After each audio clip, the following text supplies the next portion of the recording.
சிதம்பரம் அருகே அரணை விழுந்த மதிய உணவை சாப்பிட்ட பள்ளி மாணவர்களுக்கு உடல்நலக் கோளாறு ஏற்பட்டுள்ளது. இது தொடர்பாக செய்தியாளர் ஸ்ரீதரிடம் கூடுதல் விவரங்களை கேட்டறியலாம். ஸ்ரீதர், நடந்த இந்த சம்பவம் குறித்து விளக்கமா சொல்லுங்க. பாதிக்கப்பட்ட மாணவர்களின் தற்போதைய நிலை என்ன? கடலூர் மாவட்டம் சிதம்பரம் அருகே சாக்காங்குடி அரசு உயர்நிலைப் பள்ளியில் மொத்தமாக 190க்கும் மேற்பட்ட மாணவ மாணவிகள் படித்து வருகிறார்கள்.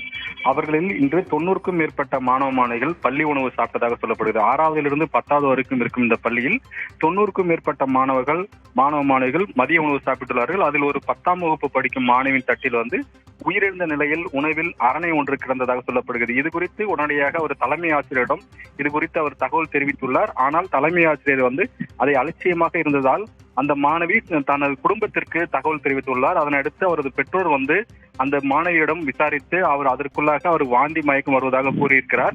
உடனடியாக அவரை மருத்துவமனைக்கு அழைத்து செல்ல திட்டமிட்டு மற்ற மாணவ மாணவிகளுக்கும் அதற்குள் உடல்நிலை பாதிப்பு ஏற்பட்டது. இதனையடுத்து பெற்றோர்கள் அனைவருமே அங்கு ஒன்று திரண்டு ஒரு சாலை மறியல் போராட்டத்தில் ஈடுபட்டார்கள். குறிப்பாக பள்ளி முன்பாக தலைமை ஆசிரியரை கண்டித்து அந்த சாலை மறியல் போராட்டம் என்பது நடைபெற்றது.